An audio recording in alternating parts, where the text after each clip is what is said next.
सुप्रभात बच्चों। आज हम लोग कक्षा 8 में ज्ञान सागर की पुस्तक का पाठ 18 हम लोग करने जा रहे हैं, दुख में हार न मानो। इस कविता के जो कवि हैं वो है ललित किशोर लोहमी जी।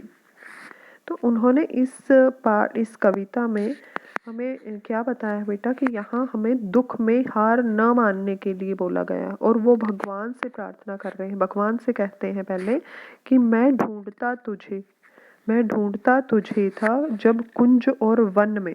कुंज होता है जहाँ पर बेल जो होती हैं, लता होती हैं, उनसे लता और झाड़ियों से घिरा हुआ एक स्थान, उसको कुंज बोला जाता है। तो कवि कहते हैं कि वो समय था जब मैं तुम्हें ढूंढ रहा था। कहाँ ढूंढ रहा था? मैं किसी जो ये यानी लता जो है, वो कुंज, उस जगह पर कुंज में और वनों में मैं तुम्हें ढूंढ रहा था। तू खोजता मुझे था तब दीन के सदन में। दीन मतलब जो बहुत गरीब होते हैं, सदन मतलब उनका घर। तो जब मैं तुम्हें, यानी कवि बोल रहे हैं कि जब मैं भगवान को कुंज और वनों में ढूंढ रहा था कि वो ऐसे जो बाग है, जो कुंज है, उनमें जो वनों में मुझे भगवान प्राप्त होगा, तब भगवान की चाह क्या थी कि वो मुझे कहाँ पाए? मुझे किसी दीन के सदन में, यानी किसी दीन दुखी के घर में मुझे मिले। तो भगवान ये चाहते थे कि वो मुझे कहाँ खोज रहे थे? किसी दीन के, किसी गरीब के घर में, किसी पतित व्यक्ति के घर में मुझे ढूंढ रहे थे। तू आह बन किसी की मुझे पुकारता था, मैं था तुझे बुलाता संगीत के भजन में। जो भगवान कहाँ पर ढूंढ रहे थे? भगवान किसी गरीब की, किसी ऐसे व्यक्ति की जो बहुत गरीब है, जो बहुत बेबस है, किसी लाचार की आह बन के, उसकी दुख भरी आवाज बन के मुझे पुकार रहे थे कि उस दुख भरी आवाज को मैं समझूं, मैं उस व्यक्ति की मदद करूं। तो उस व्यक्ति की एक जो दयनीय आह थी, उसकी आवाज थी, करुणामयी आवाज थी। उस आवाज में वो मुझे पुकार रहे थे। लेकिन मैं था कि तुम्हें भगवान को कहाँ ढूंढ रहा था? संगीत में, भजन में। मैं भगवान को कैसे खुश करने की कोशिश कर रहा था? भजन गाकर, संगीत से मैं भगवान को खुश करना चाहता था। मैं उसको बुला रहा था कि मैं तुम्हारे भजन कर रहा हूँ, भगवान मुझसे प्रसन्न हो जाओ, मुझसे खुश हो जाओ। लेकिन भगवान मुझे कहाँ चाह रहे थे उस टाइम? कि मैं किसी गरीब की आह सुनूं, उसके दर्द को समझूं। मेरे लिए खड़ा था दुखियों के द्वार पर तू, मैं बाट जोहता था तेरी किसी चमन में। मैं भगवान को कहाँ ढूंढ रहा था? मैं बाट जोहना मतलब, बाट मतलब इंतजार, जोहना मतलब उसकी बाट देख रहा था, इंतजार कर रहा था। कहाँ कर रहा था? किसी बाग में बैठ के। मैं किसी बाग में, किसी सुंदर से वन में, किसी सुंदर से उपवन में भगवान का इंतजार कर रहा था कि भगवान ऐसे स्थान पे मिलेंगे जहाँ चारों तरफ फूल खिले हुए हैं, जहाँ पर बहुत सुंदर सा उपवन है, भगवान मुझे वहां मिलेंगे। लेकिन भगवान कहाँ खड़े हुए थे? वो मेरे लिए कहाँ खड़े हुए थे? किसी दुखी के द्वार पर, किसी दुखी के दरवाजे पर खड़े हुए थे कि शायद मैं वहां आकर उस गरीब की मदद कर सकूं। बनकर किसी के आंसू मेरे लिए बहा तू, आंखें लगी थी मेरी तब मान और धन में। जब किसी गरीब की आंखों से आंसू बह रहे थे और उस टाइम भगवान ये सोच रहे थे कि मैं वहां जाऊं और उसके आंसू पोंछूं, लेकिन मुझे उस समय कुछ भी नहीं दिखाई दे रहा था, क्योंकि मेरी आंखें कहाँ लगी हुई थी, मेरा पूरा ध्यान कहाँ लगा हुआ था? मेरे मान सम्मान में और धन संचय में।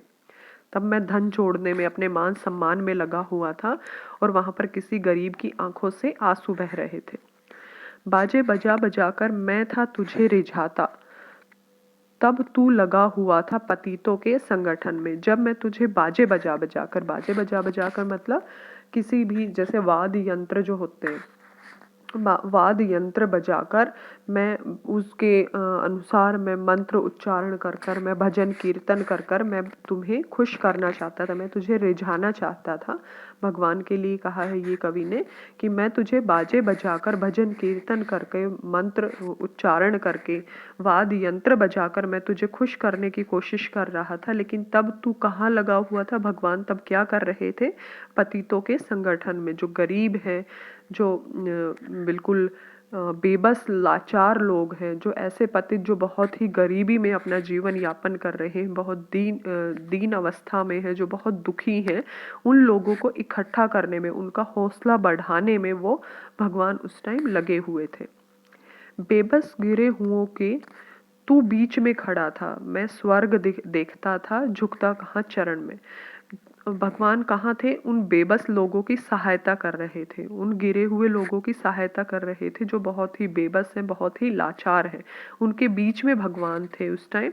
लेकिन वो कवि उसको कहाँ ढूंढ रहे थे? स्वर्ग में, क्योंकि वो बहुत ऊंचा देख रहे थे। उनको तो नीचे की तरफ तो उन्होंने झुका ही नहीं। झुकता कहाँ चरण में, यानी नीचे जो उससे नीचे के लोग थे, जो गरीब लोग थे, उनकी तरफ तो उसने देखा ही नहीं। वो कहाँ देख रहा था? वो तो बहुत ऊंचा देख रहा था। उसके अनुसार तो भगवान कहाँ है? सिर्फ स्वर्ग में मिलेंगे, ऊपर ही मिलते हैं। गरीब जो दीन दुखी उनके वहां तो जो भगवान है वो हो ही नहीं सकते। तो इसलिए जो कवि थे वो सिर्फ ऊपर ही देखे जा रहे थे, यानी ऊंचा ही देख रहे थे। वो अपनी सुख सुविधाएं उस स्वर्ग की तरह सब कुछ सुंदर देख रहे थे, लेकिन वो नीचे की यानी गरीब लोगों की तरफ उनका ध्यान ही नहीं गया था। दुख में न हार मानूं, सुख में तुझे न भूलूं, ऐसा प्रभाव दे मुझे अधीर मन में। कवि भगवान से प्रार्थना कर रहे हैं कि मुझे बस इतना ही वरदान दे दो कि अब तक जो मुझसे गलतियां हुई हैं वो तो हुई, लेकिन मुझे इतना वरदान दे दो कि मुझ पर कितने भी कोई भी मुझ पर दुखाए लेकिन मैं कभी हार नहीं मानूं, और मुझ में कितने भी मुझे सुख मिले लेकिन मैं तुझे ना भूलूं। क्योंकि अभी तक क्या था? कवि उनको भगवान को भूले हुए थे। वो गरीब लोगों की सहायता नहीं कर रहे थे, गरीब लोगों की मदद नहीं कर रहे थे। वो सिर्फ भगवान को ऊपरी जो बाह्य आडंबर है उनसे खुश करने की कोशिश कर रहे थे। सिर्फ बाजे बजाकर, सिर्फ संगीत के माध्यम से उनको मंदिरों में घूम खोज रहे थे, उनको कुंज है वहां खोज रहे थे, वनों में जाकर खोज रहे थे, लेकिन किसी दीन दुखी के पास जाकर उन्होंने कभी भी भगवान को, ईश्वर को उन्होंने प्राप्त करने की कोशिश नहीं की। तो अब कवि ये कह रहे हैं कि मुझ में सिर्फ इतना, मेरे अधीर मन में, यानी जो मेरा मन बेचैन है, मेरे मन में जो शांति मुझे नहीं मिल रही है, उस मेरे बेचैन मन में बस इतना ही प्रभाव भर दो, मुझे सिर्फ इतना ही वरदान दे दो कि मैं कभी भी दुख में भी हार ना मानूं, और अगर मुझे कितना भी सुख मिले मैं तुझे ना भूलूं। यानी कहने का अर्थ ये है कि कवि भगवान से प्रार्थना कर रहे हैं कि मैं तुम्हें सुख हो या दुख, मैं किसी भी अवस्था में तुम्हें ना भूलूं, हमें हमेशा तुम्हारा स्मरण करता रहूं, तुम्हें याद रखूं, चाहे वो दुख हो या सुख हो। अब आगे कवि कहते हैं, कठिनाइयों दुखों का इतिहास ही सुयश है, मुझको समर्थ कर तू बस कष्ट के सहन में। कवि कहते हैं कि मैं ये नहीं कह रहा कि मेरे कष्ट खत्म कर दो, मेरे ऊपर कोई कष्ट ही ना आए, कोई कठिनाइयां ही ना आए, क्योंकि कठिनाइयां और दुख सहने के बाद ही जो हमारा इतिहास है उसमें, उस इतिहास में, उसमें कीर्ति किसको प्राप्त हुई है, सुयश किसको प्राप्त हुआ है? जिन लोगों ने कठिनाइयां सहन की है, जिन्होंने दुख सहन किए हैं, जिन्होंने उनका मुकाबला किया है, वही लोग हमारे जो इतिहास में उनको प्रसिद्धि मिली है। वही लोगों को, वही प्रसिद्ध हैं जिन्होंने दुख सहन किए हैं, कठिनाइयों को दूर किया है। तो मैं तुम्हें यह नहीं कहूँगा कि मेरी कठिनाइयाँ दूर कर दो, मेरे सभी दुखों का दूर कर दो, बस मुझे इतना समर्थ कर दो, मुझे इतना बलवान बना दो, मुझे इतना सक्षम बना दो कि जो भी कष्ट मेरे सामने आए मैं उनको सहन कर सकूँ। तो ये हमारी थी बेटा कविता। इसके हम लोग कर रहे हैं अभी प्रश्नोत्तर। अब कविता के आधार पर दे रखे हैं कुछ प्रश्नोत्तर हैं। पहले हम लोग वही करेंगे कि मनुष्य किसे और कहाँ ढूंढता रहता है। तो मनुष्य ईश्वर को ढूंढ रहा है। कहाँ ढूंढ रहा है? मंदिरों में, कुंज में, वनों में। तो वो ईश्वर को ढूंढ रहा है वहां पर। तो हम लोग यहाँ पर उत्तर क्या लिखेंगे बेटा इसका? कि मनुष्य ईश्वर को मंदिरों में, वनों में और कुंजों में ढूंढ रहा है या ढूंढता रहता है। उसके बाद हमारा सेकंड क्वेश्चन है यहाँ कि कविता में कवि किस प्रकार की आह की बात कर रहे हैं। कविता में कवि गरीबों की, दुखियों की और बेबस व्यक्तियों के मुंह से निकलने वाली आह की बात कर रहे हैं कि उनकी जो दुख भरी आवाज है, वो जो पुकार रहे हैं किसी को मदद के लिए, तो उस आवाज को आह बोला गया है। यानी दुख भरी जो आवाज है उसे आह कहा गया है। तो वो किसकी आवाज है? गरीबों की, दुखियों की और बेबस व्यक्तियों की।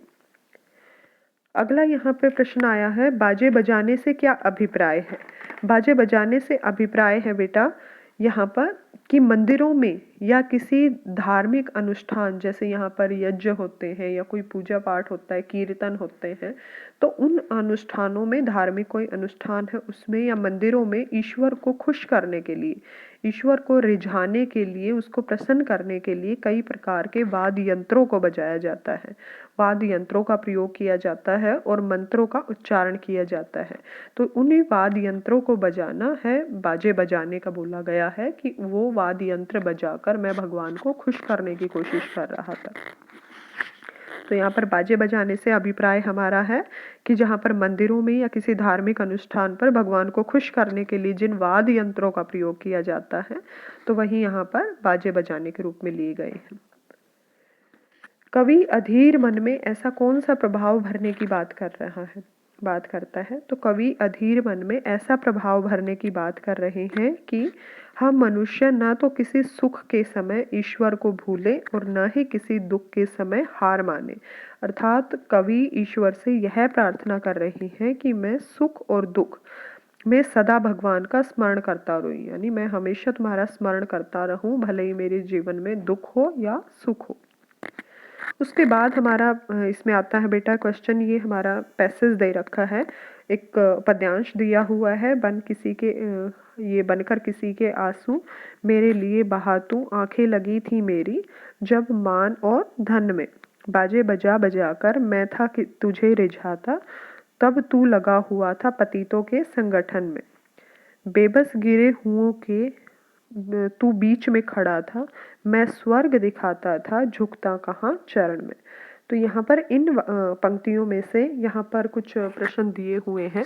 जैसे इसमें फर्स्ट वाला दे रखा है कि कभी ईश्वर द्वारा किसके आंसू बनकर बहने वालों के रूप को क्यों नहीं देख पाता है, क्योंकि उस टाइम ईश्वर कवि जो होते हैं वो किसी के आंसू क्यों नहीं देख पाते हैं, क्योंकि उस टाइम कवि अपने किस मान सम्मान और धन संचय में लगे हुए थे, इसलिए वो किसी दीन दुखी के आंसू को नहीं देख पाते हैं, उनके आंसुओं की तरफ उनका ध्यान ही नहीं जाता है, क्योंकि वो अपने ही मान सम्मान में और धन दौलत में उलझे हुए थे।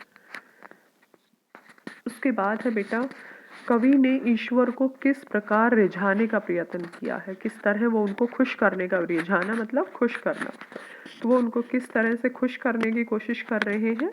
कवि ने वाद्य यंत्र बजाकर और मंत्र बोलकर ईश्वर को रिझाने का प्रयत्न किया है, यानी मंत्रों का उच्चारण करके, और वाद्य यंत्र जो होते हैं ढोल मंजीरे बाजे, तो इस तरह के ढोलक वगैरह, तो वो सब बजा बजा कर वो भगवान को खुश करना चाहते हैं। बेबस और गिरे हुओं को, इससे क्या तात्पर्य है? बेबस और गिरे हुए लोगों से तात्पर्य है कि समाज के उस वर्ग को दर्शाता है, यानी इससे समाज के उस गरीब और पिछड़े वर्ग के लोगों के बारे में पता चलता है कि जो गरीबी और दीन अवस्था में ही अपना जीवन व्यतीत करते हैं, बेबस और गिरे हुए। तो यहाँ बेबस जो बिल्कुल मजबूर हैं, जो बहुत गरीब हैं, दीन अवस्था में जो अपना जीवन जी रहे हैं, उनको यहाँ पर बेबस और गिरे हुए लोग बोला गया है। तो ये उस गरीब समाज या पिछड़े हुए वर्ग को दिखा रहा है। तो हम लोग उत्तर में यहाँ पर लिखेंगे, बेबस और गिरे हुओं से तात्पर्य समाज के उस गरीब और पिछड़े वर्ग के लोगों से है जो गरीबी और दीन अवस्था में ही अपना जीवन व्यतीत कर देते हैं।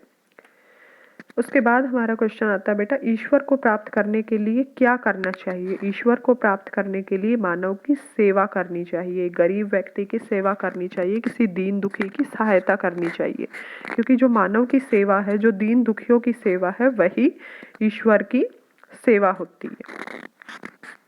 स्वर्ग देखने का भाव क्या है? स्वर्ग देखने का भाव होता है ऊपर की तरफ देखना, यानी सुख सुविधाओं की तरफ देखना, अच्छे की तरफ देखना, हमेशा ऊपर की ओर ही देखते रहना, किसी गरीब की तरफ ना देखना।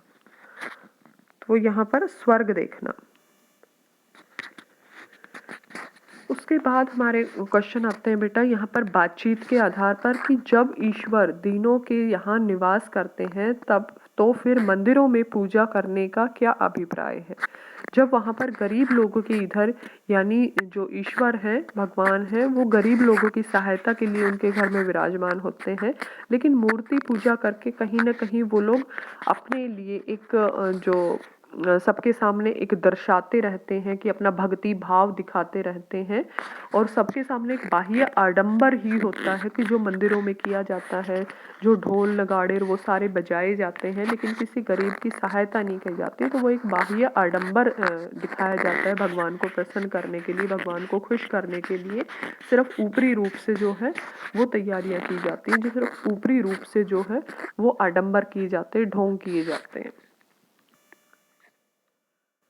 अब है कवि ईश्वर से कष्ट सहने का वरदान मांगते हैं, उन्हें दूर करने का नहीं। कारण पर चर्चा कीजिए। क्योंकि कवि कहते हैं कि कोई भी, यानी हमें कोई भी कष्ट मिलता है, अगर किसी को प्रसिद्ध होना है, अगर वो चाहते हैं कि इतिहास में वो किसी एग्जाम्पल, किसी उदाहरण के तौर पर लिए जाए, तो उनको कष्ट सहने ही होंगे। क्योंकि कष्टों को सहकर, कठिनाइयों से लड़कर ही किसी भी व्यक्ति, कोई भी व्यक्ति प्रसिद्ध बन सकता है। तो इसलिए कवि ने यहाँ पर कष्ट सहने के लिए वरदान मांगा है कि सिर्फ वो कब है, दूसरों के लिए उदाहरण कब बन सकते हैं, वो एक अच्छा कब बन सकते हैं, जब वो कष्ट सहते हैं।